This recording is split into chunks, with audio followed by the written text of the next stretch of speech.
Hi, Samantha. Hello. Hi, Samantha. Hello. Hello, everyone, and welcome back to Samantha Uncut, where I discuss celebrity news, hot topics, reality TV, and so much more. All commentary is alleged and, in my opinion, and for entertainment purposes only. Hey, everyone. I hope you all are having an amazing morning, evening, or afternoon, wherever you are. This is Samantha Uncut, and we are back with another Beyond the Gates review or recap. We are on episode 12, but before we get into that, please remember to always like, comment, and share this video so that it reaches more audience. And if you would like to follow me on my other social media platform, you can follow me on TikTok at Samantha.uncut and on Instagram at Samantha Uncut. All information will be listed in the description bar as usual. So let's get into this recap. So the episode opens with Nicole, who is looking for her bracelet because she has an interview coming up at the Dupree's household where she's doing an interview regarding the award that she will be receiving. It is the same kind of award that her father received in the past, so it's a very prestigious award. She's looking for her bracelet because she regards the bracelet as her good luck charm. She can't find it.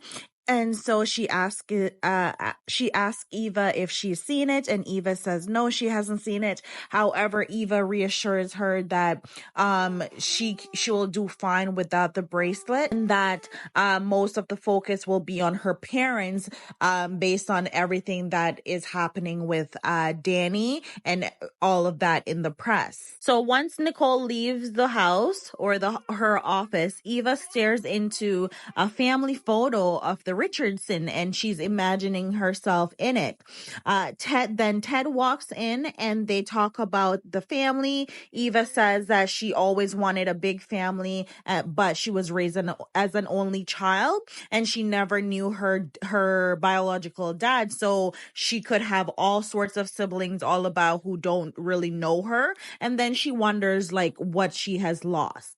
Ted tells her that how much his children means to him and how he's so grateful to have them and how much they need him. And he also tells Eva that if she ever needs like someone to talk to or just to laugh, then he's there for her and she can always call him. So he's basically offering to be some form of a father figure to Eva, unknowingly that he could potentially be her biological dad in this moment. Ted could also be introducing or inviting trouble into his home because we don't know how that's going to go over well with Leslie, knowing that Eva is forming some kind of bond with Ted. They had a good conversation. It was pleasant. And then we move over to Jacob and Naomi. So they are arguing about her family and his job,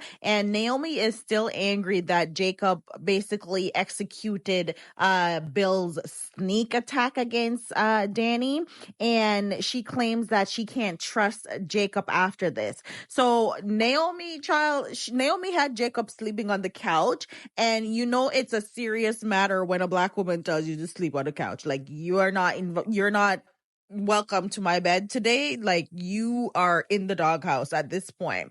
So they go back and forth about what Dani did, and Naomi compares Dani's actions to Rosa Parks. Yes, you heard me right. She compares it to Rosa Parks.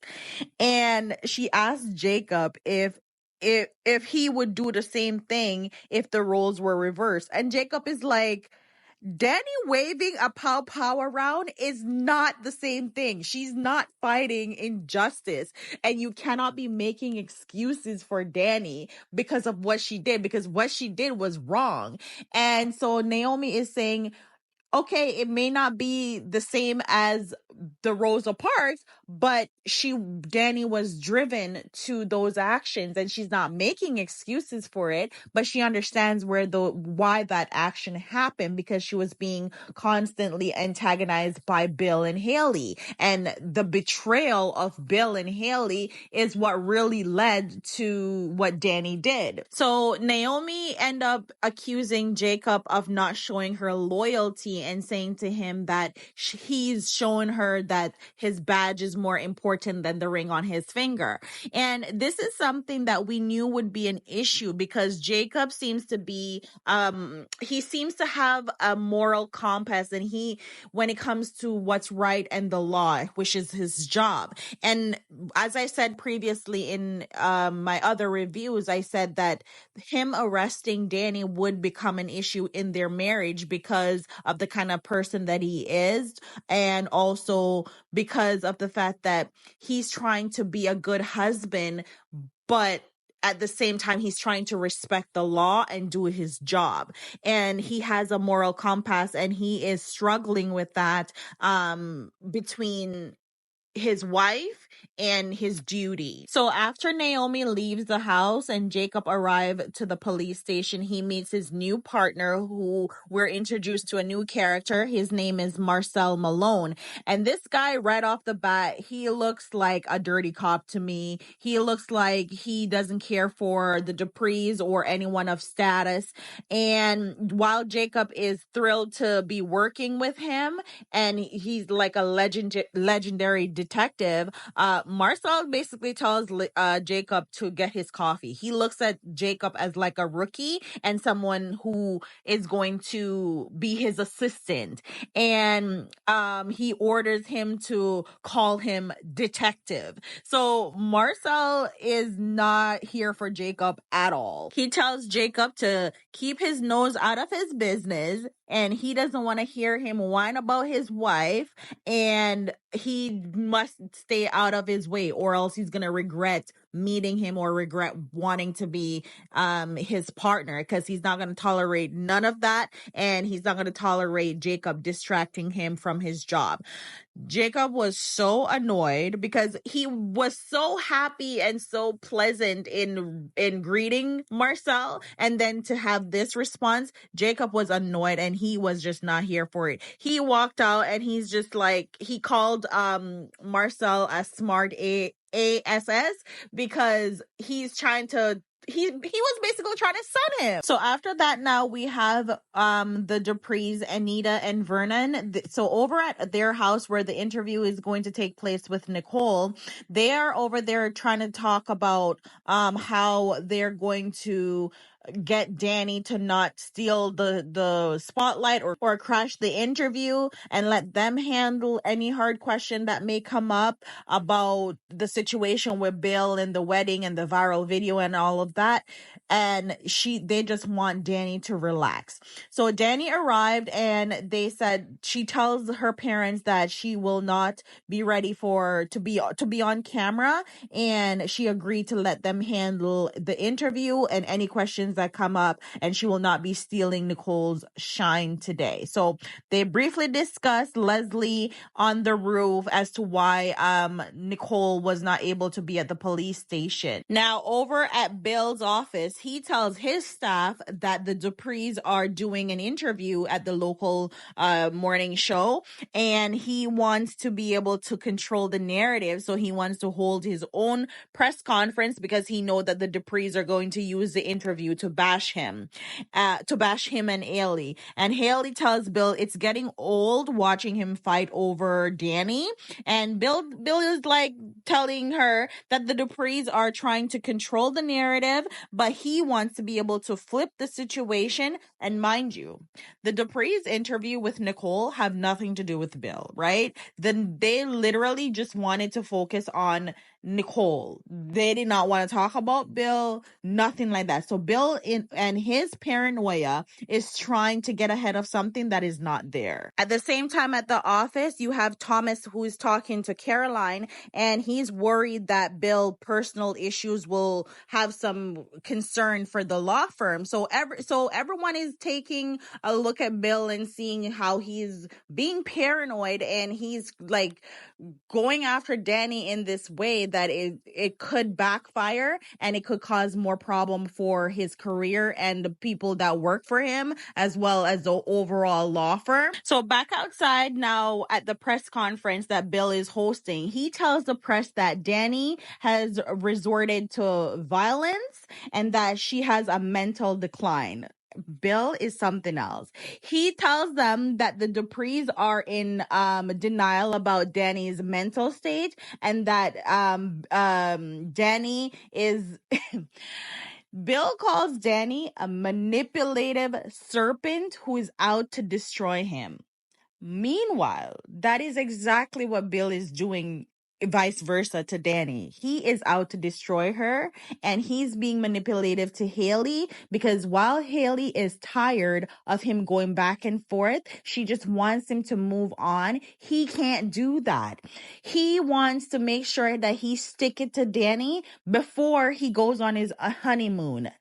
Which I don't understand. If you are married and you're happy, why are you so concerned about your ex-wife and what she's doing with her family? Go on your honeymoon with your new wife. Bill. Now, over at the Dupree's interview, the reporter, this is a reporter, her name is Linda. She is interviewing Nicole about the award that she will be receiving, but then she quickly changes the topic to Dani, and when she got word that Bill is doing a press conference. So Anita said to the interviewer that they refuse to discuss anything that Bill has going on or his affair. And so at the same time, Dani came in and sit down and start talking about herself, because the interviewer said, well, you don't want to talk about Bill, but he over there with a press conference, and he calling your daughter a serpent, and that's saying that her mental health is declining. So what do you have to say? So Dani came in and she starts to talk for herself. She discussed being ashamed of her behavior, and she insists that it's not a threat to anyone, especially Bill and Haley, and she's thankful to them for dropping the charges. And moving forward, she's not bothering those people, so they don't have to worry about her. So you can literally see the contrast between the two interviews, because while Bill is over there spewing this hate and venom, Dani is in her interview now taking accountability, seeming to be remorseful of her behavior. And on top of that, Dani wasn't supposed to crash the interview, but we know that it was going to happen. Dani was going to crash the interview anyways. So after Linda leaves, Naomi congratulates Dani on how she handled the interview. And Dani tells Naomi that, I hope I didn't cause any issues between you and Jacob, and do not push Jacob away, because he was only doing his job. So don't be so hard on him. And Dani ended up apologizing to Nicole for crashing her interview, because she told her earlier she's not going to steal the shine. She's not going to crash the interview, but it happens eventually, because Dani just got to be Dani. So that happened. And then back over at Nicole and Jacob had a flashback moment when he was remembering when Naomi found out about Bill and Haley. So it seemed like Jacob knew about Bill and Haley first, and then eventually Naomi found out. And in that moment, he is remembering when he told Naomi that he would not choose between her and his job would never be a factor in their relationship, because now he's at home pacing back and forth because Naomi is pissed at him, and he's trying to figure out how he can make his home a happy home again now that he's got himself into this issue of arresting Dani. So he wants to make things right with Naomi, and he's just remembering all the promises that he made her and letting her know that he's not Bill, but now he's turning out to show her that he is Bill because she can't trust him. So Jacob is there trying to pack his overnight bag because my man said he's going to a hotel because he's not going to be sleeping on the couch anymore.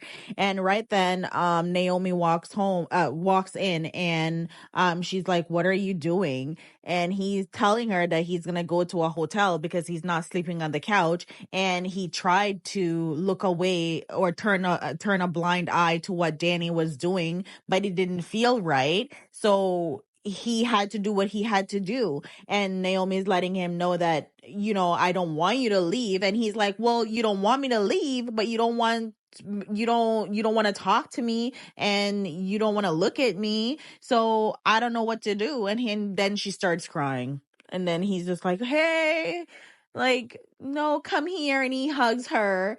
And obviously after that moment, he not going to go to no hotel. He back in the bed because Naomi not going to let that good man walk out of her life because of a misunderstanding or because he did his job of harassing Dani. Because at the end of the day, Dani did deserve to get arrested. She did something wrong and she needed to face the consequences. And he did what he had to do. And this is just one more piece of them overcoming something throughout their marriage. And they're going to go through more things because they're the Duprees. They're gonna get in shit. So Jacob end up really reassuring Naomi that she'll never treat her how Bill did her, and he reassure her that he loves her. They make up, they kiss, they make up. And then we had some filler scenes where Kat met up with Chelsea at the club and they were talking about a pitch for investors for their business. And while they're there, Kat wanted to celebrate with Chelsea, but Chelsea tells her that she has a date. So she finally tells her about the couple that she's seeing, not who the couple is, but she lets Kat know that she is seeing a couple. And Kat asks her how it's going. She tells her it's going good.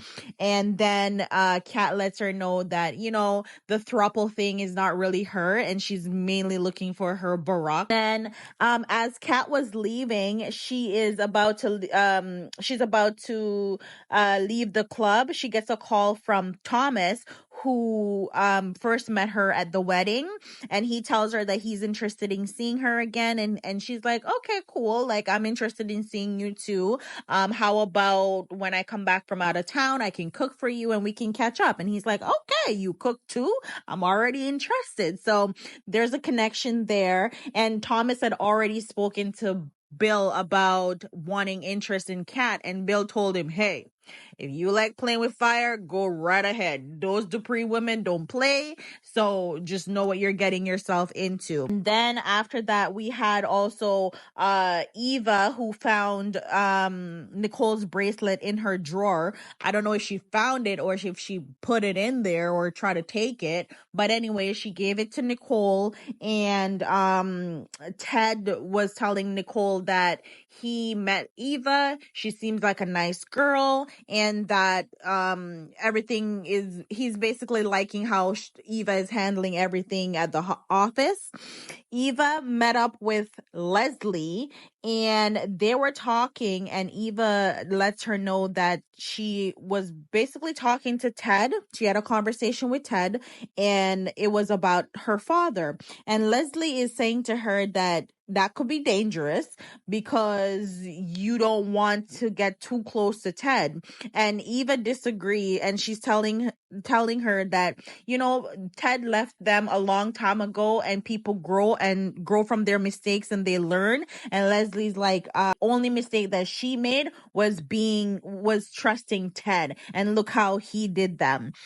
So, overall, and there's another scene where the Duprees are worried about Dani, and while Dani's over at the clubhouse drinking her life away and trying to ruin her phone because she's there watching the press conference that Bill did earlier, and she threw her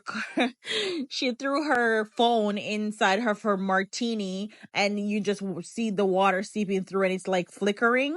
And at the same time, while Bill is supposed to be going on his honeymoon, he's there Googling the interview that Dani did, and he's getting upset. Like, they're both toxic people, and their feud is very interesting, but they're so toxic. That was the end of the episode. Overall, I would say the episode was maybe like a 7 because I didn't really need some of the filler scenes that were there. So yeah. Let me know your thoughts in the comments below, and don't forget to hit the subscribe button, like and share, and I'll see you guys in my next video.